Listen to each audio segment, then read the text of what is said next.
Invite कर रहे हैं to be a part of। राजा जी कैसे हैं आप? नमस्कार जी, हम तो बहुत बढ़िया हैं।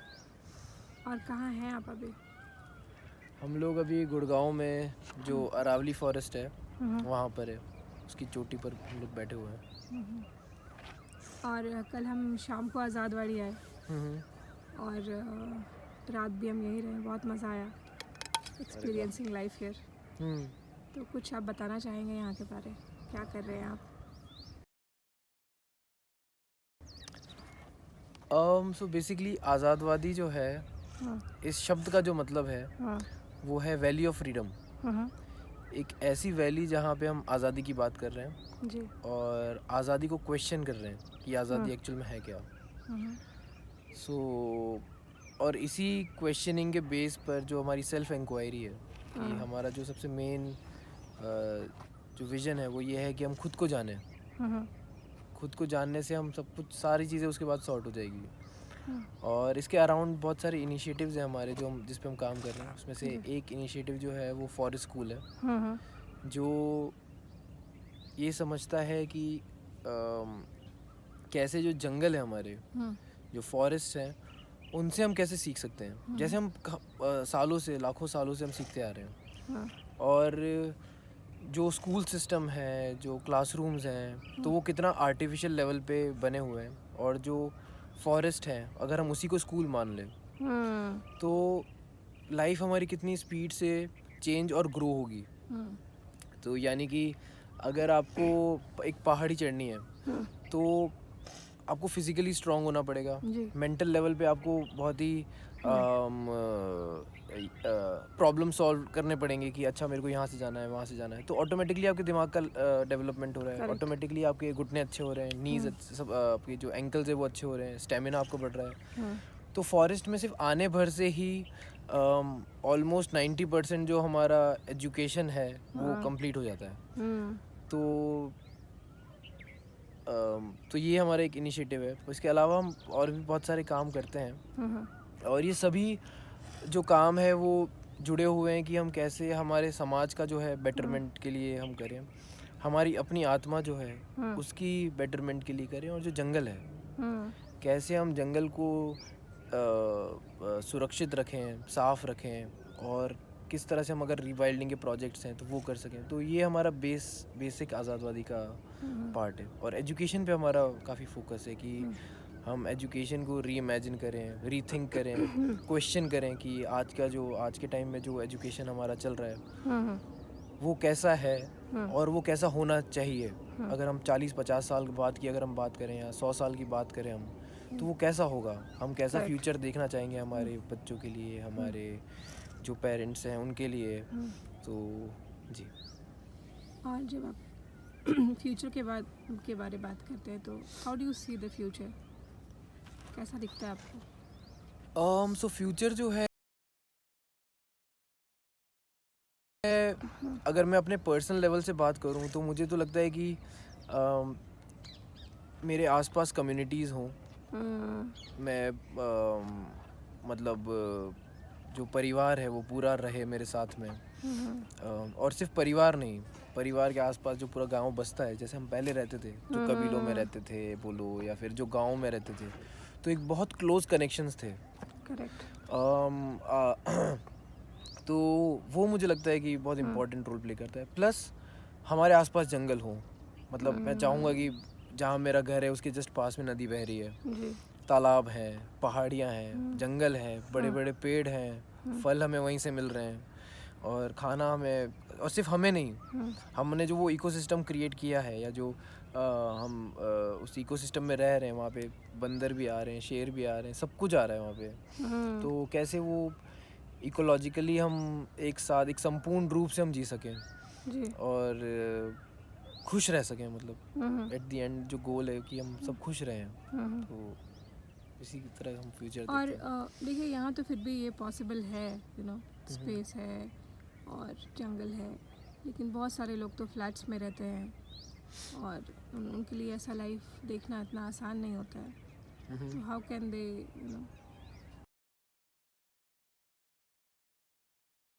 वो कैसे बदल सकता है? वो बदलने में टाइम लगेगा, टाइम भी लगेगा, और ऐसे वही है कि हमें रीथिंक बहुत करना है, क्वेश्चन बहुत करना है कि जो फ्लैट में हम रह रहे हैं क्या वर्थ इट है। करेक्ट। जब आप अपने जो 5 तत्व हैं हमारे, अगर उसी से हम कनेक्ट नहीं हो पा रहे हैं, यानी कि अगर हवाई आपके कमरे में नहीं आ रही है या आपके शरीर को छू नहीं रही है, तो वो आपको बीमारियां पैदा करने का एक स्रोत बन जाएगा। करेक्ट। अगर आप सनलाइट को नहीं एब्जॉर्ब कर पा रहे हो, या फिर अगर आप थोड़ी देर धूप में चलते हो और झुलस जाते हो, तो यानी कि नेचुरल लेवल पे आपकी बॉडी में बहुत सारी गड़बड़ें हैं। तो हमें बिल्कुल अपने आप को क्वेश्चन करना होगा कि क्या ये लाइफस्टाइल जो मैं जी रहा हूँ, कि ऑफिस जाना, अभी आप देखोगे कि कितने लोगों को बैक पेन होना शुरू हो जाता है, क्योंकि आपका शरीर बना ही नहीं है बैठने के लिए। इतने देर बैठे। हाँ, कुदरत ने हमें बनाया है दौड़ने के लिए, भागने के लिए, ऊपर चढ़ने के लिए, पहाड़ियाँ चढ़ने के लिए, एक्सप्लोर करने के लिए, और हमें पैर दिए ताकि हम लंबा लंबा ट्रैवल कर सकें। तो इस मतलब फिजिकली हम इस रूप से बने हुए हैं, और अगर हम ये सोचें कि क्या बोलते हैं, कुछ चंद पैसे या कुछ पैसे कोई जो कहानियाँ हैं कि हम ये अचीव कर लेंगे, वो अचीव कर लेंगे, और उसके लिए अगर आपको अपने कमरों में खुद को ही कैद करना पड़े, चाहे वो ऑफिस का कमरा हो या फिर फ्लैट का कमरा हो या एक कार का कमरा हो, तो दिक्कत है। मतलब तो क्वेश्चन करना बहुत ज़रूरी है कि कहाँ जा रहे हैं हम लोग। और यहाँ के बारे बताइए कि है ना कि बच्चे क्या क्या कर सकते हैं और कौन से एज के बच्चे यहाँ आ सकते हैं। बेसिकली यहाँ पर आज़ादवादी में हमने जो फॉरेस्ट स्कूल है वो सिर्फ बच्चों के लिए नहीं है। ओके। क्योंकि हमारे जो एक्सपीरियंस से हमें पता चला कि बच्चे तो ऑलरेडी ओपन अपना माइंड रखते हैं, वो नेचर से ऑलरेडी कनेक्टेड हैं, अपने आप से वो कनेक्टेड है। जो मेन फोकस जिस पे हमें करना है वो पेरेंट्स हैं। ओके। वो उनके फैमिली मेम्बर्स हैं, कि कैसे उनको हम वो राह दिखा पाएँ और ये समझा पाए कि आपके बच्चे जैसे हैं वो सही हैं, पर आपको अपनी सोच विचार को बदलने की ज़रूरत है। जो कंपटीशन हम लोग स्कूल्स में मतलब बहुत ही सबकॉन्शियस लेवल पे हमारे अंदर डाला जाता है इसको धीरे धीरे, कि अच्छा ये फर्स्ट आ रहा है, वो सेकंड आ रहा है, वो थर्ड आ रहा है, तो ये अच्छा है, ये बुरा है। तो इन सब चीज़ों को हमें सोचने की बहुत ज़रूरत है कि क्या ये कॉम्पिटिटिव जो भावना है हमारे अंदर जाग रही है बचपन से, तो क्या ये पॉजिटिव वे में हमें कभी आगे बढ़ा सकती है या नहीं बढ़ा सकती। ये हमेशा हमें जेलिसी, ईर्ष्या, इन सब इमोशन जो बहुत ही इंटेंस इमोशंस है, जो नेगेटिव इमोशंस है, उसको हमेशा अट्रैक्ट करती है सारी जी।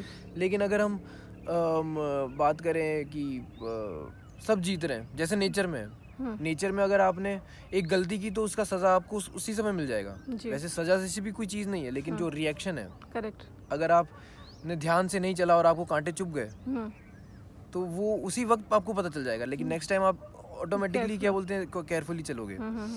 तो बिल्कुल उसी तरह से जो हमारे यहाँ पर है, हम चाहते हैं कि फैमिलीज़ आए यहाँ पर और फैमिलीज़ का लर्निंग हो एक साथ, ताकि अगर हम जैसे हमने एक यहाँ पर इशू जो समझा था कि हम यहाँ पर बच्चों के साथ नेचुरल फूड जो है, फ्रूट्स खाने के लिए बात करते हैं, हम सैलड्स खाने की बात करते हैं, मिलेट्स खाने की बात करते हैं, और जैसे ही बच्चा घर पे जाता है तो वही उसका पिज्ज़ा पास्ता और ये सारी चीज़ें शुरू हो जाता है, तो वो और कंफ्यूज हो जाता है कि यार मतलब मैं जब आज़ादवादी गया तो वो तो फल खाने के लिए कह रहे हैं और घर पे तो हम लोग सब पिज्ज़ा खा रहे हैं। करेक्ट। तो लेकिन मज़ेदार बात तब होगी जब हम पूरा परिवार जो है बैठ के उसको सोच रहे हैं, समझ रहे हैं, और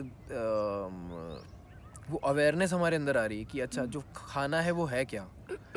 तो वो उस लेवल पे हम चाहते हैं कि चेंज हमारा आए, कि फैमिली लेवल पे आए, कम्युनिटी लेवल पे हमारा चेंज आए। सो वो कनेक्शन थोड़ा होलिस्टिक बने, नॉट जस्ट कि कहीं गए और घूम। जी बिल्कुल बिल्कुल। तो अगर आप स्कूल्स में भी देखते हैं तो स्कूल्स में आप देखेंगे कि बहुत ही आर्टिफिशियल एनवायरनमेंट क्रिएट किया गया है, जिसका हमारी ज़िंदगी से कोई लेना देना नहीं है। और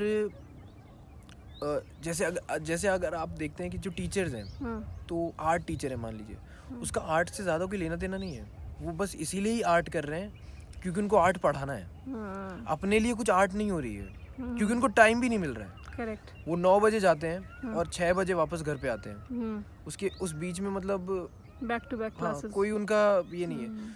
तो क्या हम उनको कलाकार कहेंगे? या कोई अगर साइंस की बातें कर रहा है, कोई अगर वो कर रहा है, लेकिन उनके पर्सनल कोई एक्सपीरियंसेस नहीं है, कोई एक्सपेरिमेंट्स नहीं है जिस पे वो काम कर रहे हैं, तो ये सिर्फ वही किताबी बातें हैं जो नेचुरल लर्निंग से बिल्कुल ही हटकर है।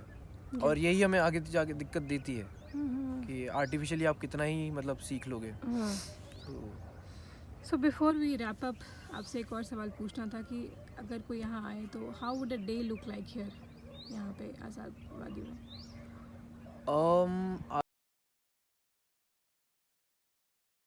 आज़ाद वादी में जो है सुबह मतलब 3 बजे 4 बजे हो जाती है, और उसके बाद हम लोग मेडिटेट करते हैं, बांसुरी बजाना है तो बांसुरी बजाते हैं, आर्ट करना है तो आर्ट करते हैं। फिर हमारा फार्मिंग का टाइम शुरू हो जाता है, तो वो जो भी 6-7 बजते हैं तो इतना में फार्मिंग होती है।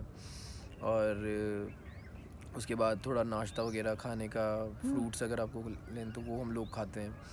और उसके बाद मतलब अगर जैसे अभी गर्मी का टाइम है तो 9 बजे 9:30 बजे तक तो पूरा दिन रैप अप हो जाता है। और उसके बाद 10 बजे से लेके आप ऐसा समझो कि 10 से 3 जो है वो पूरा चिल टाइम होता है। और हम जो भी स्पेस में हमें काम होते हैं, जैसे कुछ क्राफ्टी हमें कुछ बनाना है, कुछ बर्ड हाउस बनाने हैं, या कुछ ऐसी सारी चीज़ें जो इंडोर में हो सकती है, तो वो हम बैठे बैठे करते हैं। बच्चे आते हैं तो बच्चे सब मिलके हम लोग ड्राइंग बनाएंगे, पेंट करेंगे। तो ये सारा चीज़ें होता है। और फिर शाम को फिर से हम लोग थोड़ा पानी वगैरह देते हैं। अगर फॉरेस्ट में जाना है तो फॉरेस्ट में जाते हैं, जैसे अभी हम आए हैं फॉरेस्ट में यहाँ पर। तो ये इस तरह का दिन। और 7 बजे तक 5:30-6 बजे तक हम लोग खाना खा के और दिन जो है वो एंड कर देते हैं। उसके बाद जिसको जो करना है वो करे आराम से। जी, तो ये पूरा दिन इस तरह से बीतता है हमारा। Thank you so much for sharing, आपसे बात करके बहुत ही मज़ा आया। धन्यवाद जी, थैंक यू। धन्यवाद।